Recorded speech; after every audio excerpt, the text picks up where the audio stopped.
Our next topic that is था हमारा 22.3।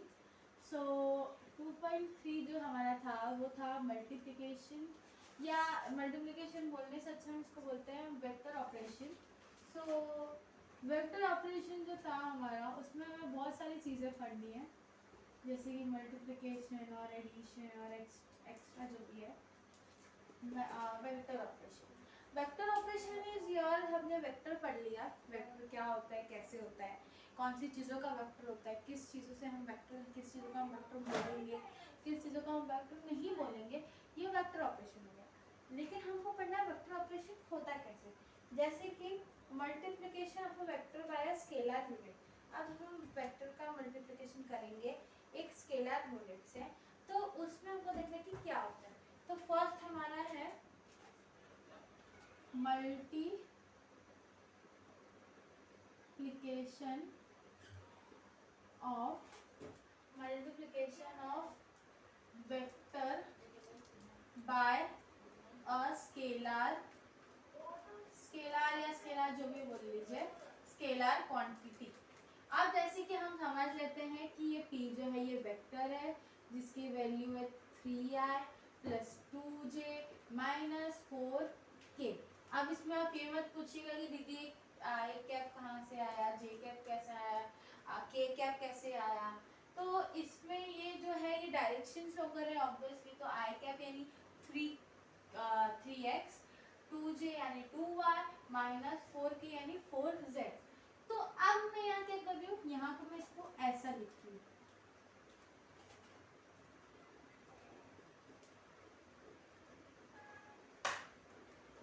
अब आप बोलेंगे कि दीदी ये कहाँ से आया, और दीदी इसमें तो s था ही नहीं, तो s कहाँ से आया, s जैसी आया तो ये बढ़ गया। मैंने क्या किया, ये जो p था इसमें मैंने s मिला दिया। s की वैल्यू मैंने कितनी पकड़ी, 2 पकड़ी। जब मैंने s इंटू ये किया, यानी इसको जब मैंने 2 से मल्टीप्लाई किया तो ये 2 जो था सबके साथ मल्टीप्लाई हो गया, और हमको सबके साथ मल्टीप्लाई करने के बाद जो वैल्यू आई वो हमारी थी multiplication of vector by a scalar quantity.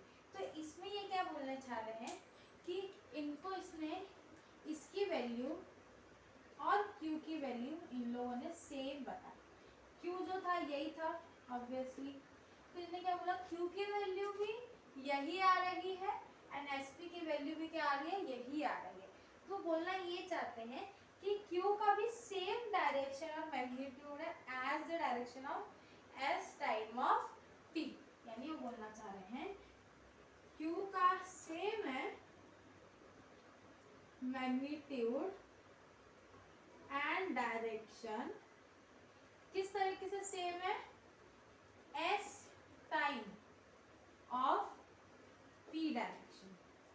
समझ में आया, s टाइम्स यानी अगर, यानी q कब सेम होगा, q कब सेम होगा, जब p में s मल्टीप्लाई होगा। q कब सेम होगा, जब s में p मल्टीप्लाई हो। ये आपका पहला वेक्टर क्वांटिटी है।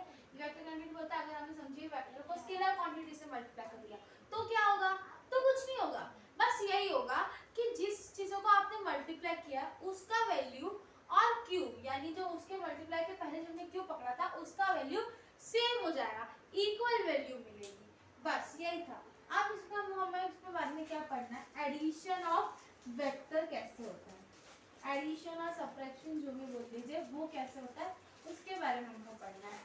चलिए पढ़ते हैं, addition and the subtraction of a vector. Addition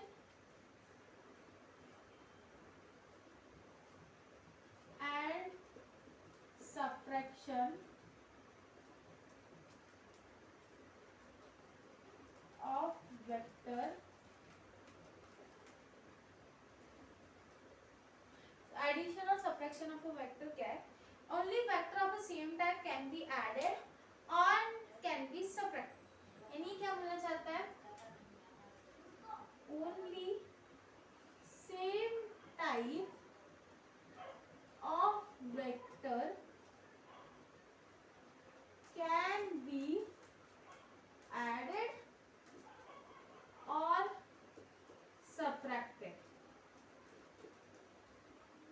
जैसे कि इस एग्जांपल के साथ समझते हैं, एक p वेक्टर ले लीजिए, एक q सब्ट्रैक्ट कर दो मुझे। पी वेक्टर का समझिए वैल्यू आ रहा है 3i cap plus 2j cap plus 5k cap. Then वही क्यू का क्या आ रहा है 9k कैप प्लस इसका ले लीजिए 6k कैप प्लस ले लीजिए 10k कैप। अभी क्या बोल रहे हैं कि ये दोनों वेक्टर को आप प्लस कर रहे हैं तो आप ओनली सेम वेक्टर को ही प्लस कर सकते हैं। अगर आप आई कैप वाले को आई कैप के साथ मल्टी ऐड या सब्ट्रैक्ट करेंगे तो क्या कर सकते हैं आप ये वेक्टर को ऐड और सब्ट्रैक्ट कर। इतना समझा। OC square equals to OD square plus DC square that is your OC square. ये किससे आया पाइथागोरस से। अब ओसी क्या है हमारा, ओसी हमें नहीं पता लेकिन हमें पता है ओडी क्या है। ओडी क्या है, ओडी एओ प्लस एडी, इसको हम लिख सकते हैं ओए प्लस एडी का square plus BC square. BC square भी हमें नहीं पता क्या होता है तो, लेकिन हमें ये हमें इसको एक्सपांड करना आता है।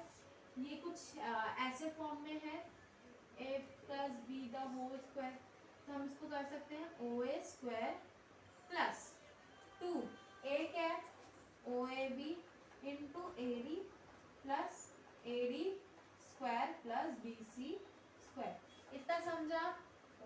इसको हम मार्क कर लेते हैं 1, इसको हम मार्क कर लेते हैं 1, इसको हमने मार्क कर लिया 1। देन अब हम क्या करेंगे, अब हम पाइथागोरस डालेंगे किसमें, in triangle ADC, in triangle ADC. यानी एडीसी कौन सा ट्रायंगल हो, एडीसी।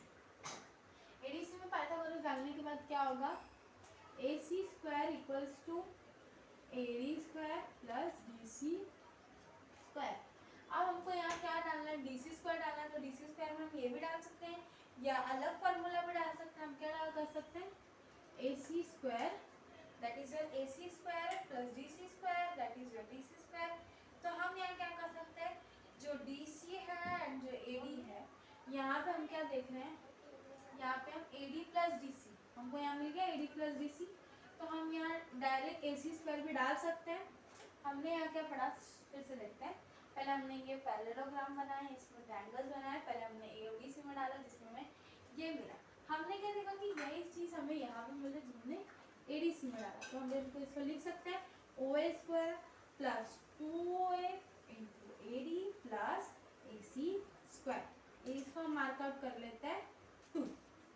इसको 2 मार्कआउट करने के बाद इसके बाद हमें क्या करना है, in triangle ADC, in triangle ADC cos theta क्या होगा मुझे बताओ।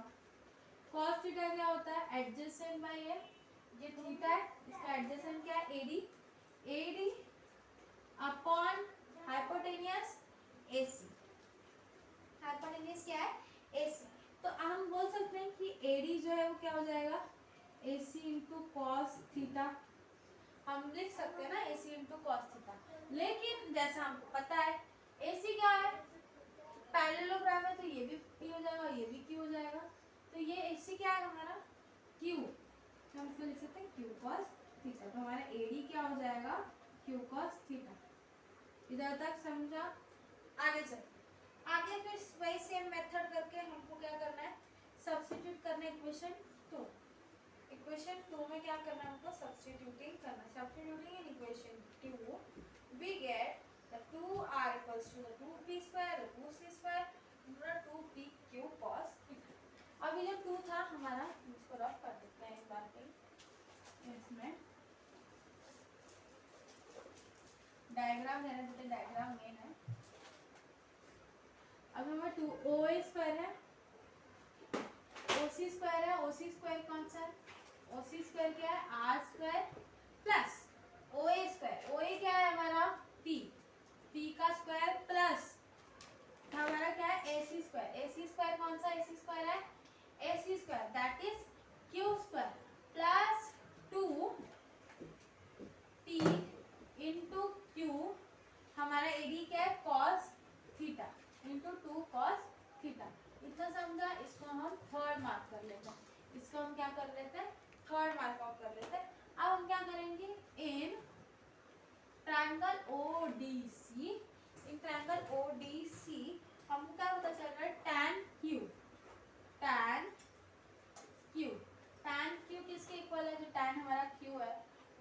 किसके इक्वल है, DC बस OD, ODC। अगर हम इसमें tan थीटा लगा रहे हैं तो tan थीटा क्या होगा, AD plus AD upon DC। तो हम लिख सकते हैं या DC अपॉन AD, हम इसे लिख सकते हैं AD अपॉन DC। इसमें हमने अगर लगाया, सॉरी ये अल्फा है, अगर इसमें हमने लगाया tan अल्फा तो इसकी क्या हो जाएगा DC बाय AD। अब हमें पता है DC क्या है, DC तो हमको पता है, लेकिन हमको ये पता है कि AD क्या होता है। AD क्या होता है, हम बता सकते हैं कि AD जो है वो AC cos थीटा या Q cos थीटा है, हम कुछ भी बता सकते हैं कि वो क्या है। तो हम इसको लिख सकते हैं कि OD जो है या जो AD है वो क्या है, इसमें जो हमारा ये ODC, यहाँ सॉरी O आ जाएगा, OD जो हमारा क्या है OA प्लस AD। तो हम D into Q cos theta, P cos theta कहाँ से आया समझा, P cos थीटा समझा, और हमें DC पता है क्या, सॉरी प्लस आ जाएगा, हमें DC पता है क्या होता है, हाँ हमें पता है क्या होता है DC, क्या होता है DC इज योर Q, और Q cos थीटा भी हम लिख सकते हैं, Q sin थीटा भी लिख सकते हैं। DC हमारा क्या हो सकता है, जैसे कि हम निकाल सकते हैं कि sin थीटा, अगर हम sin थीटा पुट करेंगे तो हमको DC मिल जाएगा, बराबर मिल जाएगा ना। क्या होता है वो DC equals to AC square, तो हम AC sin theta equals to DC कर सकते हैं, और AC ऑब्वियसली हमारा क्या था Q sin थीटा, तो हमको DC क्या मिल गया Q sin थीटा। तो यहाँ हम क्या पुट कर सकते हैं Q sin थीटा। ऐसे हमको किसकी वैल्यू पता चली, tan अल्फा की, किसकी वैल्यू पता चली tan अल्फा की। अब इसका अपोजिट कर देंगे हम, tan बीटा मिल जाएगा हमको में, ये मैं यहाँ लिख देती हूँ, इसको मैं ऊपर लिख देती हूँ। यहाँ पे हमने DC की वैल्यू फाइंड आउट की थी, DC by AC that is your sin theta. तो हमारा sin theta AC sin theta क्या हो गया DC। तो यहाँ हमने ये किया, same tan alpha tan beta के लिए भी हम निकाल देंगे, जहाँ P है वहाँ Q डाल दो, और जहाँ P है वहाँ Q डाल दो। तो यहाँ पे हमने Q plus B sin cos theta, ये आ गया हमारा tan। समझ में आया अल्फा एंड बीटा के हमने कैसे वैल्यू फाइंड आउट की। हमने ओनली इसमें पहले तो पाइथागोरस लगाया, पाइथागोरस थ्योरम से हमने पहले वो ये लाया था, फिर हमने देखा कि इसमें हमें AD प्लस DC मिल रहा है, इसलिए हमने इसमें क्या कर दिया ADC में लगाया, जिससे हमको मिला कि AC इक्वल्स टू है, तो हमने यहाँ क्या पुट कर दिया AC पुट कर दिया। फिर हम ADC में गए, क्यों गए, हमको क्या करना था, हमको tan अल्फा की वैल्यू निकालनी थी, लेकिन जब हम tan अल्फा की वैल्यू निकाल रहे थे तो यहाँ हमारा प्रॉब्लम आ रहा था DC का, तो हमारा प्रॉब्लम आ रहा था AD का, सॉरी। तो हमको AD की वैल्यू फाइंड आउट करनी, तो AD की वैल्यू हमने क्या फाइंड आउट कर ली Q cos थीटा, जो कि हमने यहाँ डाल दी। यहाँ हमको O की वैल्यू पता थी, DC की वैल्यू हमें नहीं पता थी, तो हमने DC की वैल्यू फाइंड आउट की sin थीटा से, जो हमको मिल गई Q sin थीटा। फिर हमने tan अल्फा की वैल्यू निकाल ली, tan बीटा की वैल्यू निकाल ली।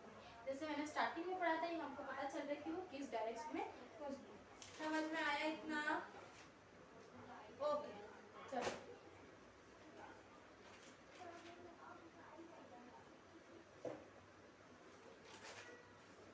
इतना समझा, ये था हमारा the law of parallelogram of vector. आपको जो भी यहाँ से इसको लगे आप लिख सकते हैं, जैसे कर सकते हैं, और रिवाइंड करके आप देख सकते हैं। आगे की तरफ हम चलते हैं, जो कि हमारा 2.3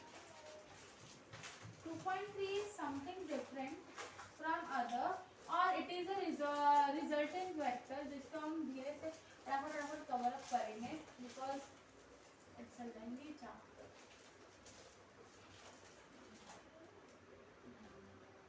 ये हो जाएगा 2.3, sorry 2.3 resolution of a vector. Resolution of a vector क्या हो जाता है, रिजोल्यूशन ऑफ वेक्टर यानी आपने एक वेक्टर, जैसे कि ये डायरेक्शन होता है, आपने यहाँ पे फोर्स अप्लाई किया, आपने यहाँ पे फोर्स अप्लाई किया, और फोर्स अप्लाई हो रहा है इस डायरेक्शन में, तो जो इस डायरेक्शन में फोर्स अप्लाई हो रहा है that is your resolution of a vector. Resolution of a vector यानी the process of splitting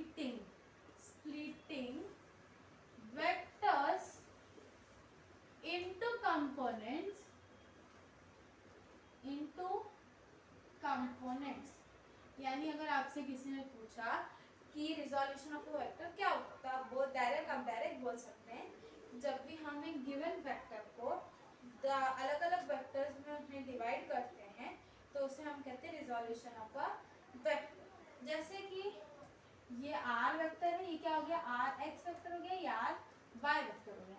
तो यहाँ जो ये आर वेक्टर था ये रिजल्टेंट वेक्टर था, लेकिन ये किस में स्प्लिट हो गया, आर एक्स में प्लस आर वाई में।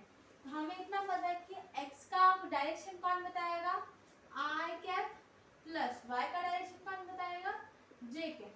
तो हम यहाँ ये ऐसे लिख सकते हैं, समझ में आया। फॉर टू डायमेंशनल के लिए हम ये भी बता सकते हैं कि अगर हम आर वाई और आर एक्स को करेंगे स्क्वायर तो हमको उनका आंसर क्या मिलेगा, 2/3। 2/3 आंसर मिलने के बाद हम इसका क्या कर सकते हैं, चेंजिंग कर सकते हैं। जैसे कि अभी अगर मैंने इन दोनों का स्क्वायर कर दिया, इस बोथ साइड स्क्वायरिंग लगा दी मैंने, इसका स्क्वायर इसका स्क्वायर इसका स्क्वायर किया, मुझे इसका स्क्वायर हटाना है, मुझे क्या करना है, इसका स्क्वायर हटाना है। तो मैं क्या करूँगी, डायरेक्ट आर की वैल्यू क्या लिख दूंगी, √x² + 2y²। इतना समझा। अब हम क्या करेंगे, इसको नंबरिंग दे देते हैं, ODCB। अब इसको हम नंबरिंग दे देंगे तो cos थीटा क्या होगा, cos थीटा अगर हमको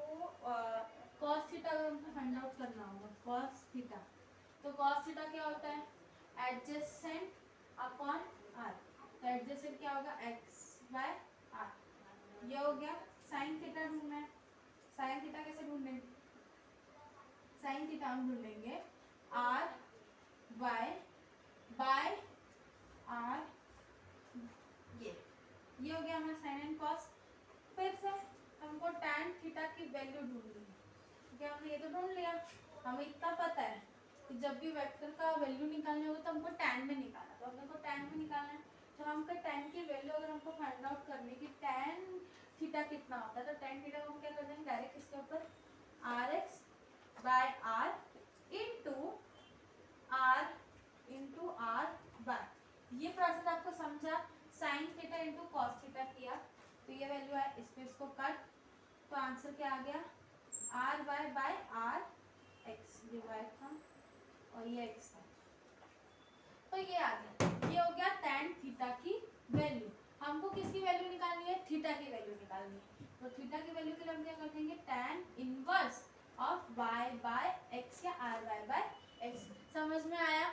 इसमें हमने क्या फाइंड आउट किया, इसमें हमने एक मैग्नीट्यूड फाइंड आउट की एंड एक थीटा की वैल्यू यानी एक एंगल फाइंड आउट किया। क्या फाइंड आउट किया, एंगल, यानी वेक्टर का मैग्नीट्यूड आप कैसे, कौन से, सॉरी ये वेक्टर का मैग्नीट्यूड आप कौन से फॉर्मूले से फाइंड आउट करेंगे और वेक्टर का एंगल आप कौन से मैग्नीट्यूड से फाइंड आउट करेंगे, ये इसका वैल्यू है। अगर आपको मैग्नीट्यूड किसी ने बोला फाइंड आउट करने के लिए तो आप किससे करेंगे, r = rx + ry, that is magnitude. किससे हमने फाइंड आउट किया, टू कंपोनेंट को स्प्लिटिंग की, उनके डायरेक्शंस में लाया और उसका स्क्वायरिंग करके आंसर आया। फिर हमने क्या किया, हमको थीटा की चाहिए थी, एंगल ढूंढना था। एंगल कैसे ढूंढेंगे दो कंपोनेंट का, तो हमने cos theta and sin theta लगाया, जिससे हमको tan थीटा मिल गया।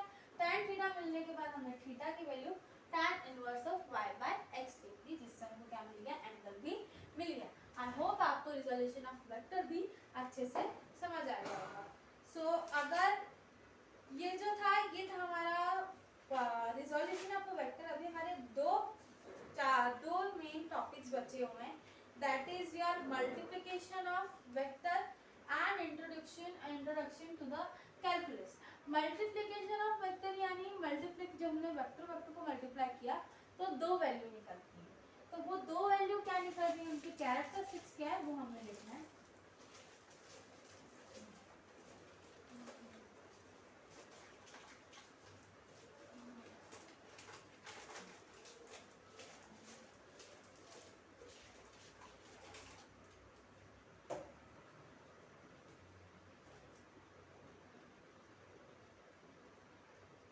मल्टीप्लिकेशन ऑफ एन वेक्टर, हमने पढ़ा पहले multiplication of an vector, that is हमने पढ़ा फिर addition of a vector. Then हमने पढ़ा कौन कौन से वेक्टर्स होते हैं, देन हमने पढ़ा कि क्या क्या वेक्टरिंग का रिजोल्यूशन क्या होता है, लॉग पैरेललोग्राम पढ़ा, देन हमने पढ़ा कि एडजेसेंट वैल्यूज कैसे फाइंड आउट की जाती हैं। ये सब वीडियो के वेक्टरिंग पढ़े हमने और नंबरिंग्स पढ़े। सो इतना समझ में आ गया होगा। बाकी का जो 2 टॉपिक हमारा बचा हुआ है वो हम नेक्स्ट वीडियो में कवर करेंगे। So thank you and bye bye.